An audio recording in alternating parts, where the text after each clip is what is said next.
오늘 송구영신 예배 우리 하나님께서 이제 우리 교회에게 요구하시는 말씀은 너희는 빛의 자녀들처럼 행하라. 왜? 예수 믿은 지 오래됐거든요. 이제 예수 믿은 지 오래돼서 빛의 열매가 나올 시기가 됐거든요. 그래서 하나님께서 우리에게 요구하시는 거는 하나님의 사랑을 받냐? 그러면 하나님의 사랑을 받는 사람답게 이렇게 살아내라. 이렇게 요구하고 있습니다. 그런데 우리가 하나님을 배워가고 하나님을 알아가면서 자기를 잘 보지 못하고 남은 잘 보입니다. 그러다 보니까 나는 잘하는 것 같고 다른 사람은 잘못하는 것 같은 것만 보여져요. 그런데 하나님의 빛 가운데서 자신을 돌아보면 다른 사람보다는 내 허물이 내가 하나님의 말씀을 제대로 따라가지 못하고 있다는 사실이 보여지기도 합니다. 그래서 예배소서는 교회에 관한 책입니다. 여기에서 교회라고 말하는 것은 예배당을 얘기하는 것이 아니라 건물이 아니라 유대인과 이방인들이 그리스도 안에서 한 공동체가 되어서 하나님의 교회, 하나님의 지체에 대한 얘기를 하고 있습니다. 그래서 1장에서 3장까지는 너희가 어떻게 구원받아서 어떻게 하나님의 백성이 되었는가 그것을 증거하고 4장에서 6장은 믿음의 실천으로 말미암아서 그리스도인들이 어떤 삶을 살아야 하는지를 말씀해 주고 있습니다. 그런데 우리의 현재 삶에 이렇게 많은 이제 그 설교를 듣다 보면은 우리는 아무것도 안 해도 되는 것 같아요. 그냥 구원받은 자로서 교회 봉사 열심히 하고 또 하나님을 이렇게 예배 잘 드리면은 그래서 예배에 성공하는 자가 되면 인생에 성공한다 이런 얘기도 많이 합니다. 그래서 저는 예배에 성공하는 것이 무엇일까를 좀 고민을 해본 적이 있는데 예배에 성공한다는 게 무엇일까? 그러니까 그런 내용들이 좀 많이들 나와요. 그래서 보다 보니까 예배를 하나님 앞에 잘 드렸을 때 하나님의 복을 받는다. 그렇다면은 우리는 천상의 예배를 한번 본다면은 그 예배는 뭔가? 설교가 없어요. 천상의 예배는 찬송만 있어요. 그 찬송이 뭔가? 어린 양이 우리에게 행하신 것. 어린 양이 이 땅에 오셔서 우리를 구원하신 구원의 찬송밖에 없어요. 여러분 요한계시록은 나오잖아요. 그 하나님을 찬양하는데 그 어린 양의 피에 대해서 그리고 찬양밖에 없어요. 거기는 설교가 없어요. 왜? 삶의 결과물을 거기 가서 누리기 때문에. 그래서 이 땅에서도 하나님을 찬양을 많이 하면은 하나님이 굉장히 기뻐 받으세요. 근데 하나님을 모르는 사람이 찬양하는 걸 기뻐하는 것이 아니라 하나님을 알고 하나님이 어떤 분이라는 걸 내가 깨닫고 우리 하나님이 나에게 이렇게 큰 일을 하셨어. 이렇게 내가 죄인이었는데 하나님이 나를 그 죄에서 구원하셨어. 얼마나 큰 은혜인가. 이걸 깨닫고 하나님을 향해서 찬양을 올릴 때 하나님께서 그 찬양은 천상에서나 이 땅에서나 아주 기쁘게 받으신다는 거죠. 저는 그게 하나님을 알아가면서 하나님을 높이고 하나님을 인정하면서 삶에서 하나님과 동행하는 삶이 저는 최고의 하나님 앞에 올려드리는 가장 좋은 것이라고 생각을 합니다. 그런데 여기에서는 지금 예배소서 5장에서는 너희가 어떤 삶을 살아야 되는지 알아? 이러면서 하나님이 어떻게 했고 예수님이 어떻게 했기 때문에 너희들이 과거에 살았던 삶 과거에는 이렇게 살았어. 근데 지금은 그렇게 살면 안 돼. 과거에는 하나님이 없었기 때문에 너희가 그렇게 살았지만 지금은 그렇게 살면 안 되는 거야. 이것을 설명해주고 삶으로 이것을 살아내 우리에게 요구하고 있습니다. 우리의 삶으로 이 하나님이 원하시는 삶을 살아내. 근데 우리의 힘으로 안 되니까 성령의 충만함을 받아라. 이렇게 얘기를 합니다. 그래서 에베소 4장 25절에 32절을 보니까 삶을 어떻게 살으라고 말하는, 그런즉 거짓을 버리고 각각 그 이웃으로 더불어 참된 것을 말하라. 이는 우리가 서로 지체가 됨이니라. 분을 내어도 죄를 짓지 말며 해가 지도록 분을 품지 말고 마귀로 틈을 타지 못하게 하라. 도적질하는 자는 다시 도적질하지 말고 돌이켜 빈궁한 자에게 구제할 것이 있기 위하여 제 손으로 수고하여 선한 일을 하라. 무릇 더러운 말을 너 입 밖에도 내지 말고 오직 덕을 세우는데 소용되는 대로 선한 말을 하여 듣는 자들에게 은혜를 끼치게 하라. 하나님의 성령을 근심하게 하지 말라. 그 안에서 너희가 구속의 날까지 인치심을 받았느니라. 너희는 모든 악독과 노함과 분냄과 떠드는 것과 해방하는 것을 모든 악의와 함께 버리고 서로 인자하게 하며 불쌍히 여기며 서로 용서하기를 하나님이 그리스도 안에서 너희를 용서하신 것과 같이 하라. 우리가 버릴 거를 쭉 설명을 해놨어요. 그런데 이것을 버리려고 하지 않아요. 이거를 인정하지도 않아요. 근데 우리의 삶에서 이런 걸 버리라는 거죠. 거짓말하지 말고. 근데 요즘 세상 가운데 얼마나 거짓이 난무합니까? 그래서 그렇게 얘기하면서 4장 32절까지 얘기를 해놓고 나서, 그러므로 사랑을 받는 자녀같이 너희는 하나님을 본받는 자가 되고, 하나님은 우리 보고 본받으래요. 그 하나님을 우리가 어떻게 본받습니까? 본받으랍니다. 그러면서 하나님께서 뭐라고 얘기하는, 그리스도께서 너희를 사랑하신 것 같이 너희도 사랑 가운데서 행하라. 그는 우리를 위하여 자신을 버리사 향기로운 제물과 생축 제물로 하나님께 드리셨느니라. 누가? 예수 그리스도께서.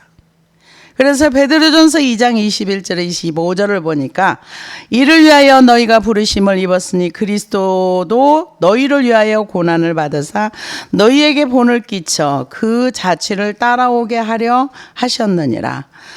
저는 죄를 범치 아니하시고 그 입에 괴사도 없으시며 욕을 받으시되 대신 욕하지 아니하시고 고난을 받으시되 위협하지 아니하시고 오직 공의로 심판하시는 자에게 부탁하시며 친히 나무에 달려 그 몸으로 우리의 죄를 담당하셨으니 이는 우리로 죄에 대하여 죽고 의에 대하여 살게 하려 하심이라. 저가 채찍에 맞음으로 너희는 나음을 얻었나니 너희가 전에는 양과 같이 길을 잃었더니 이제는 너희 영혼의 목자와 감독 되신 이에게로 돌아왔느니라.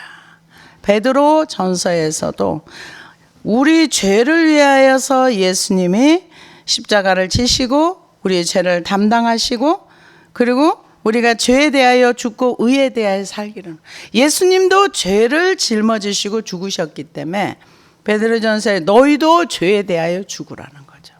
근데 죄를 모르는데 어떻게 죽어요? 이건 심각한 얘기죠.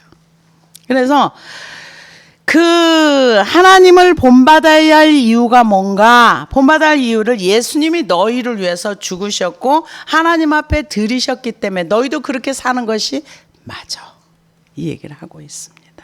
그러면서 음행과 온갖 더러운 것과 탐욕은 너희 중에서 그 이름조차도 부르지 말라. 이는 성도의 마땅한 바니라. 음행이라는 거는 요즘 교회에 참, 저희 교회는 참 하나님 은혜 감사해요.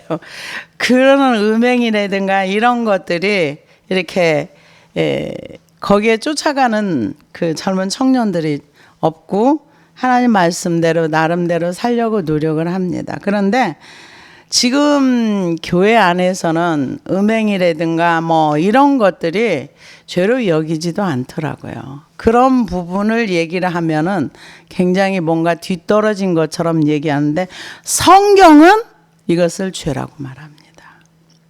음행과 온 것 더러운 것과 탐욕은 너희 중에서 그 이름조차도 부르지 말라. 이는 성도에게 마땅한 바니라. 이 음행이라는 것은 포로네이아라는 단어를 쓰는데요. 결혼 생활 이외에서 빚어지는 성적 부도덕성을 얘기합니다. 더러운 것은 헬라어로 아카다르시아라는 단어를 쓰는데 세속적인 존재의 특성을 얘기하면서 윤리적으로 종교적으로 아주 추한 행동, 그러니까 남들한테 욕을 먹고 남이 볼 때 아우 더러워, 이런 행동을 하지 말라는 거죠. 탐욕은 자기가 부려야 할 욕심 그 이상의 모든 걸 탐하는 것을 얘기합니다. 그러면서 이거 성도에게 마땅치 않다는 거죠. 성도로 살려면 이런 것들을 버려라. 누추함과 어리석은 말이나 희롱의 말이 마땅치 아니하니 오히려 감사하는 말을 하라. 누추함, 어리석은 말. 누추함이라는 것은 헬라어로 아이스크로테스라는 단어를 쓰는데 저속하고 더럽고 부끄러운 그런 비열한, 그러니까 아우 인격적으로 듣기에 좀 불편해, 이런 얘기 하지 말라는 거죠. 희롱의 말도 역시 농담 삼아서 남을 까내리거나 이렇게 사람을 무시하거나 면박 주거나 이런 거 하지 말라는 거예요. 이건 성도로서 마땅치 않다, 이렇게 얘기합니다. 그러면서 오히려 감사하면, 우리의 언어 생활이 예수 믿고 나면 정화돼야 됩니다. 그러면서 너희도 정녕 이것을 알거니와 음행하는 자나 더러운 자나 탐하는 자 곧 우상 숭배자는 다 그리스도와 하나님 나라에서 기업을 얻지 못하리니. 기업이 뭡니까? 하나님께서 주시는 그 유업이라고 볼 수 있죠. 그러니까 이스라엘 백성들은 가나안 땅에 들어가서 다 기업을 받았잖아요. 거기에서 소출이 나오고 자기가 살 수 있는. 우리가 하늘나라에 가서도 기업을 얻을 수가 있는데 이런 삶을 버리지 아니하면 기업이 없다는 겁니다. 이런 삶을 버리라는 거죠. 기업을 얻지 못하리니. 그러면은 어떻게 해야 돼? 이걸 버리면 되는 거예요. 어디다 버려? 십자가 밑에요. 버리면 되는 거예요. 여기에서 내가 해당된다. 내가 말을 함부로 했어. 말을 좀 이상하게 했어. 그럼 이거 고치면 되는 거예요. 고치고 버리면 되는 거예요. 그러면서 이 지금 4절에서 5절까지의 말씀은 이런 일을 하면은 너네가 기업을 받지 못해. 그러니까 이런 거 버려, 그 얘기입니다. 그러면서 누구든지 헛된 말로 너희를 속이지 못하게 하라. 이로 말미암아 하나님의 진노가 불순종의 아들들에게 임하나니. 그러므로 그들과 함께 하는 자가 되지 말라. 그러니까 이런 일을 행하면서 살면 하나님께서 불순종의 아들들에게 하나님의 진노하는 그 진노를 퍼부을 거니까 거기에서 잊지 말고 나와라, 그 소리예요. 죄는 하나님의 진노가 항상 임해요. 우리는 예수 그리스도를 믿는다고 하면서 그게 면죄부가 죄에 대한 면죄부를 주지 않아요. 예수 그리스도를 믿으면 믿는 자답게 살라는 거죠. 면죄부 주지 않습니다. 죄가 있으면 죄가 있는 거 하나님 진노가 있습니다. 지금 그 얘기를 하는 거예요. 하나님의 진노가 불순종의 아들들한테 임하니까 너희는 그곳에 있지 마. 그러면서 그러므로 그들과 함께 하는 자가 되지 말라. 되지 말라는 거죠. 너희가 전에는 어두움이더니 이제는 주 안에서 빛이라. 빛의 자녀들처럼 행하라. 과거에는 우리도 똑같이 어두운 가운데 있었어요. 교회 나와도요, 교회를 다녀도 예수님을 진짜로 믿고 그분을 따르는 삶을 살지 아니하면 세상 사람과 별로 다르지 않습니다. 어떤 종교의 행위는 있을지 몰라도 겉으로 볼 때는 똑같은 모양과 똑같은 모습이 나올지 몰라도 속은 아니에요. 하나님은 우리의 겉을 보는 게 아니라 속을 보십니다.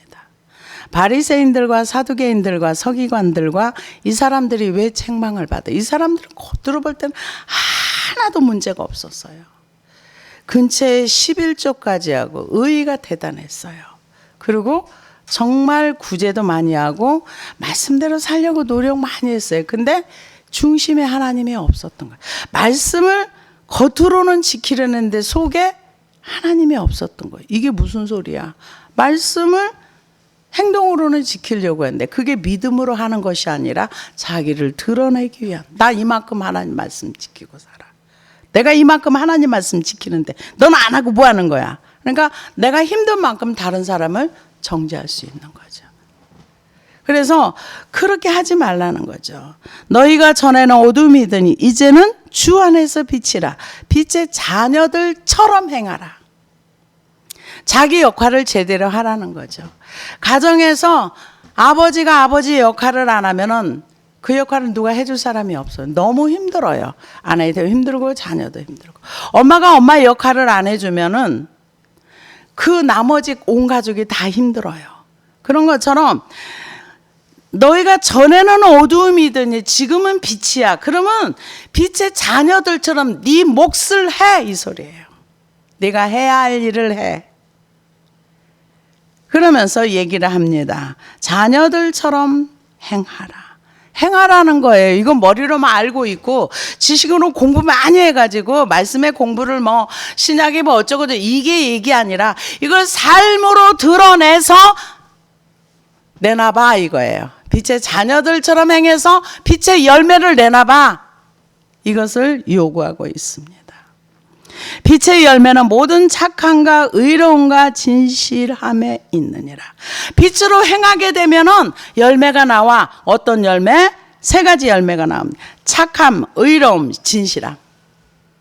착함이라는 것은 그 어떤 도덕적인 이런 윤리적인 면에서 흠이 없는 관대한 정신으로 온유하고 도덕적인 성품을 얘기합니다. 의로움이라는 것은 하나님의 사랑에 대한 자신의 의무를 이행하는 공정하고 올바른 행위를 의미합니다. 새 사람이 된 그리스도인들은 하나님의 의로움을, 하나님께서 우리를 의롭다고 칭해줬기 때문에 우리의 삶 가운데서 이 하나님의 의를 드러내야 돼. 올바르고 똑바른 삶의 행위를, 가치관이 바르게 이렇게 하나님의 의를, 공의가 뭔지를 드러내야 되는 거죠. 요즘 우리 세대 가운데서 죄를 짓고도 죄에 대한 심판을 받지 아니하니까 사람들이 얼마나 분노합니까? 제가 그거를 바라보면서 나중에 백보자 심판이 있을 때 하나님이 전 세계 인류를 다 모아놓고 심판했을 때, 예를 들어서 그 히틀러 같은 사람이 그 심판대에 딱 섰어. 그러면 그분에 의해서 죽었던 사람들이 히틀러가 심판을 받을 때 어떤 반응이 있을 것 같아요? 여러분 상상에 맡깁니다. 근데 지난번에 그런 일이 있었어요. 누구를 구속하라 했는데 구속이 될지 했는데 구속이 안 됐어요. 그 다음에 또 그 재판하는 날 거기에 사람들이 이쪽 저쪽 편이 다 가서 서 있었대요. 그래가지고 계속 한쪽에서는 구속하라 이쪽에서는 구속하지 말라 그러는데 구속으로 결정이 딱 떨어지니까 막 환호하면서 어마무시하게 좋아했다고, 그리고 막 생중계를 했다는 얘기를 제가 들었습니다. 그걸 보면서 악인이 심판을 받을 때, 하나님이 공의의 심판을 받을 때 본인은 어마무시하게 두렵겠지만 그 사람한테 피해를 입었던 사람들은 지난번에 보는 것처럼 혹시 이런 현상이 나타나지 않을까, 이런 생각을 해봤습니다. 왜냐하면은 공의가 제대로 실현되지 않으면 사람들이 많은 분노가 일어나요.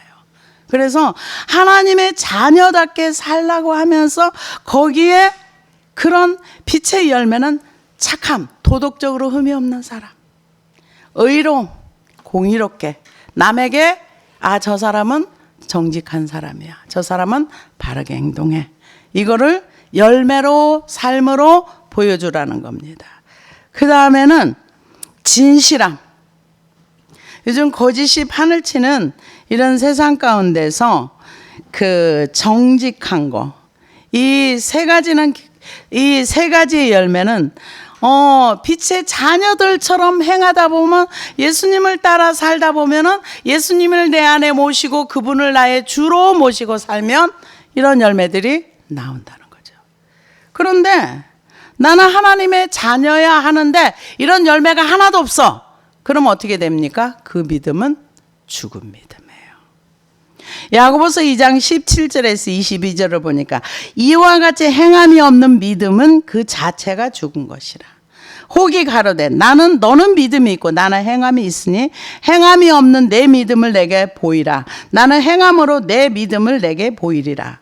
내가 하나님이 한 분인 줄 믿느냐? 잘하는도다. 귀신들도 믿고 떠느니라. 아 어떠한 사람아 행함이 없는 믿음이 헛것인 줄 알고자 하느냐? 우리 조상 아브라함이 그 아들 이삭을 제단에 드릴 때에 행함으로 의롭다 하심을 받은 것이 아니냐? 내가 보거니와 믿음이 그의 행함과 함께 일하고 행함으로 믿음이 온전케 되었느니라. 우리가 이런 빛의 열매를, 착함과 의로움과 진실함의 열매를 맺으면 아, 저 사람은 하나님의 자녀가 맞아. 행함과 의로움이 열매로 나온다는 거죠. 온전케 된다. 믿음이 온전케 된다. 이렇게 얘기를 하고 있습니다. 그러면서 주를 기쁘시게 할 것이 무엇인가 시험하여 보라. 너희는 열매 없는 어둠의 일에 참여하지 말고 도리어 책망하라. 그들이 은밀히 행하는 것은 말하기도 부끄러운 것들이라. 그러나 책망을 받는 모든 것은 빛으로 말미암아 드러나나니 드러나는 것마다 빛이니라. 그러므로 이르시기를 잠자는 자여 깨어서 죽은 자들 가운데서 일어나라. 그리스도께서 너희에게 비추시리라 하셨느니라.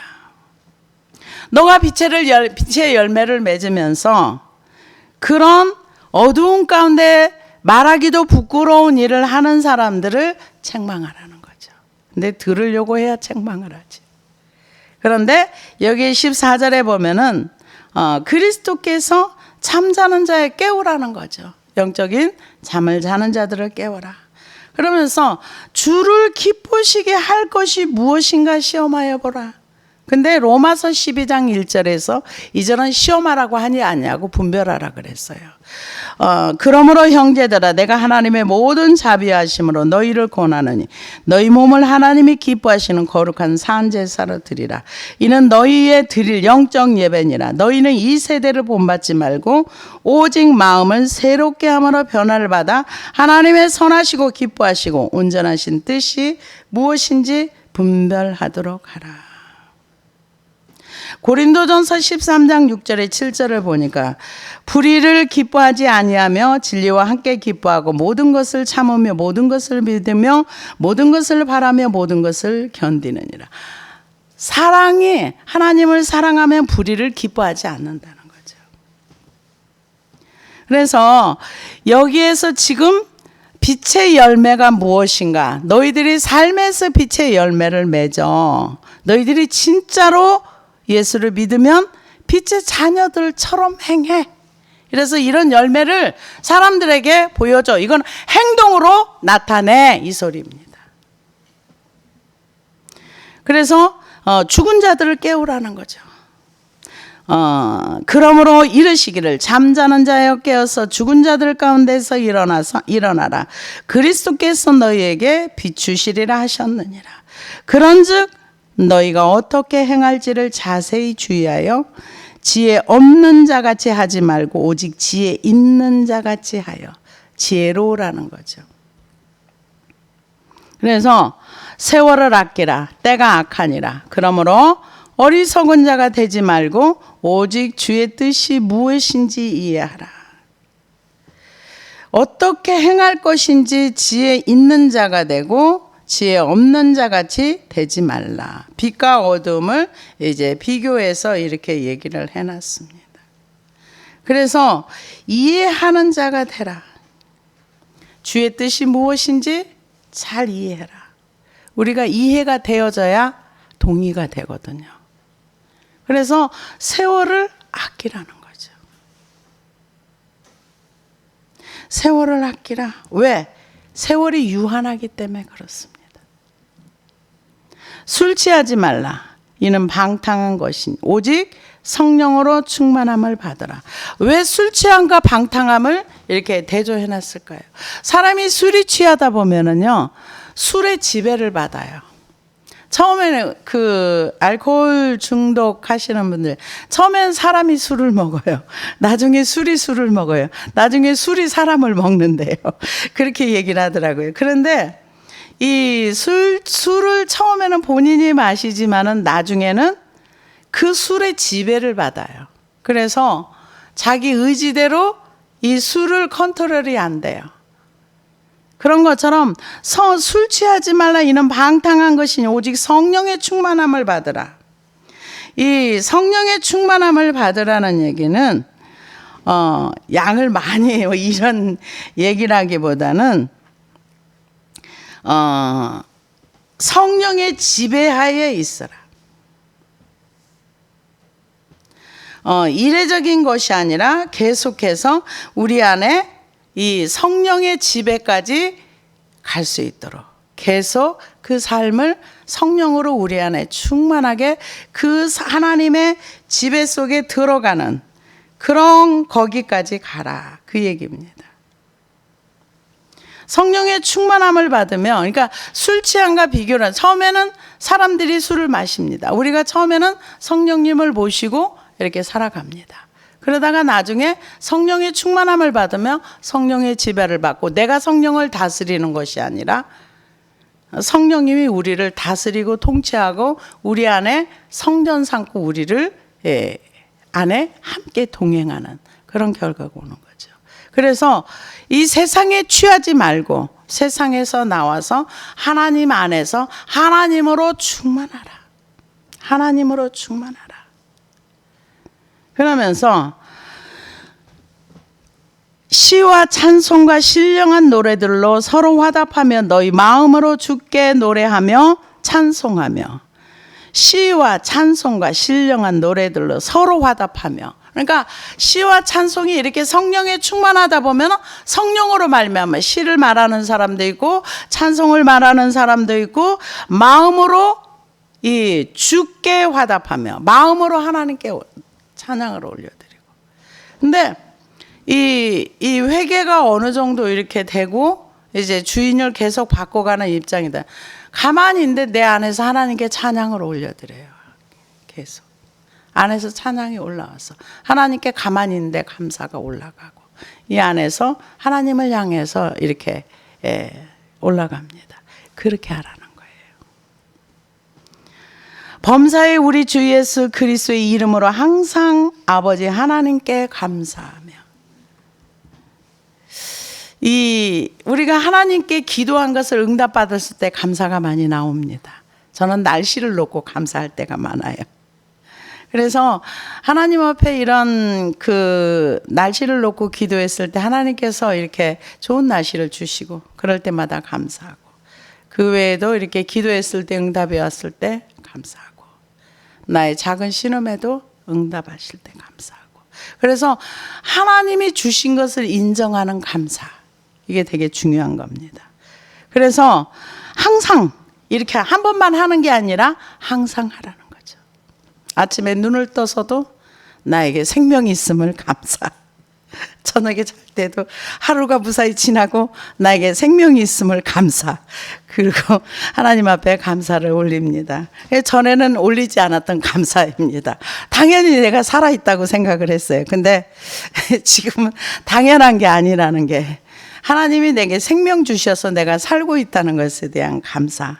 내가 걸어가면서도 하나님이 아직 나를 눕히지 않고 걷게 하심에 대한 감사. 이런 감사가 삶에서 이제 그 한계를 지나가니까 나오더라고요. 그래서 여기 21절에 보니까 그리스도를 경외함으로 피차 복종하라. 이 얘기는 예수 안에서 형제와 자매가 된 사람은 사회적 신분으로 교회 안에서 높고 낮음이 없다는 거죠. 모두가 형제고 모두가 자매다. 왜? 하나님의 자녀가 됐기 때문에. 여기에서 그래서 이 그리스도를 본받으라는 거는 붕어빵 얘기를 누가 하더라고요. 붕어빵은 그 틀에다 넣으면 붕어빵이 어떤 사람이 붕어빵을 구워도 똑같은 붕어빵이 나오는 것처럼 우리가 하나님을 꼭 꼭 닮은 붕어빵처럼 이렇게 돼야 된다는 거죠. 하나님을 닮아서 하나님의 모습이 우리를 통해서 드러나고.